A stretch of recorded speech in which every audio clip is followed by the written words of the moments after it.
Nous vivons dans un monde dominé par la peur. Nous avons peur de ne pas y arriver, peur de ne pas avoir assez, peur d'être découvert, peur de ne pas être compris, peur d'être rejeté. Nous avons tous des peurs qui sont tellement grandes que nous n'osons même pas en parler. Nous avons des inquiétudes, nous avons de l'anxiété, nous avons des craintes, nous avons de l'appréhension. Tout ça sont des formes différentes de peur. Mais Dieu, dans sa parole, la Bible, nous laisse deux remèdes pour vivre sans craindre.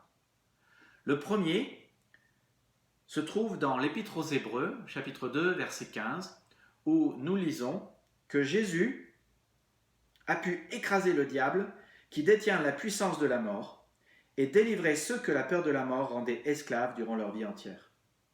Il a écrasé le diable qui détient la puissance de la mort et délivré ceux que la peur de la mort rendait esclaves durant leur vie entière.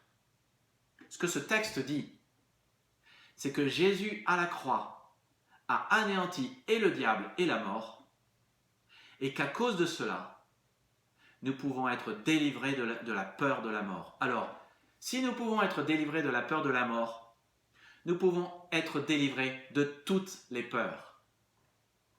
Et puis, Dieu, dans sa parole, la Bible, nous donne un deuxième remède à la peur.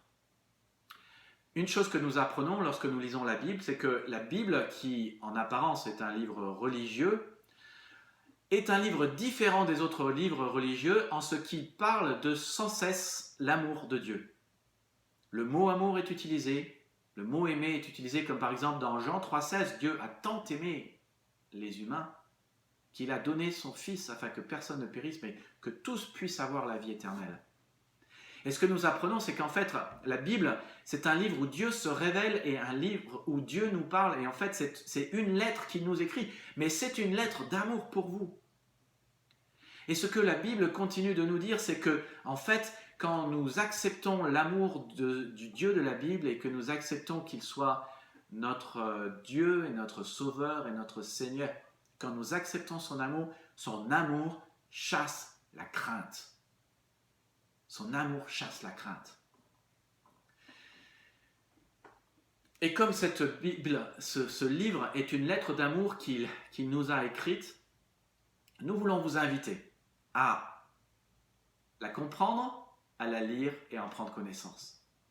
Rejoignez-nous pour un voyage, 40 jours dans la parole. Vous pourrez comprendre la Bible et l'apprendre, vous aurez tous les outils pour l'interpréter et la comprendre, et surtout pour la comprendre tout seul. Vous découvrirez que la Bible est facile à comprendre. Elle est suffisamment claire pour que vous ayez un accès direct à Dieu, à son amour et à ce qu'il veut vous dire, et vous découvrirez que Dieu a fait tout ce qui est nécessaire pour que vous puissiez avoir une relation directe avec lui, sans culpabilité, sans honte, et vous pouvez commencer une vie nouvelle avec lui.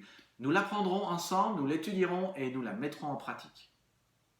Je ne sais pas si vous êtes comme moi, mais moi j'ai besoin d'amour. Et je crois que chaque homme a besoin d'amour. Une chose que j'ai découvert dans la Bible, c'est que Dieu m'aime de manière éternelle, inébranlable, inconditionnelle.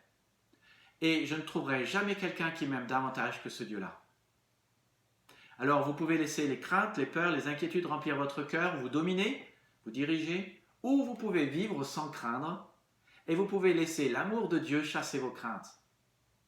Le Christ est mort et ressuscité. C'est le fondement d'une vie sans crainte, et c'est pour ça que je vous invite à célébrer la résurrection de Christ et la vie sans crainte qu'il nous offre à la célébration de Pâques, le premier dimanche d'avril, le 1er avril à 9h30 ou 11h15 à l'hôtel Campanile, salle Brooklyn ou Manhattan, 34 avenue du Général de Gaulle à Torcy. Plus d'infos sur églisedetorcy.fr. Nous avons invité un chanteur extraordinaire pour louer le Seigneur dans la joie. Il y aura un message sur vivre sans craindre. Vous pourrez en savoir davantage. Et nous commencerons ce voyage 40 jours dans la parole. Merci de m'avoir écouté. Plus d'informations sur églisedetorcy.fr. Que Dieu vous bénisse. À très bientôt.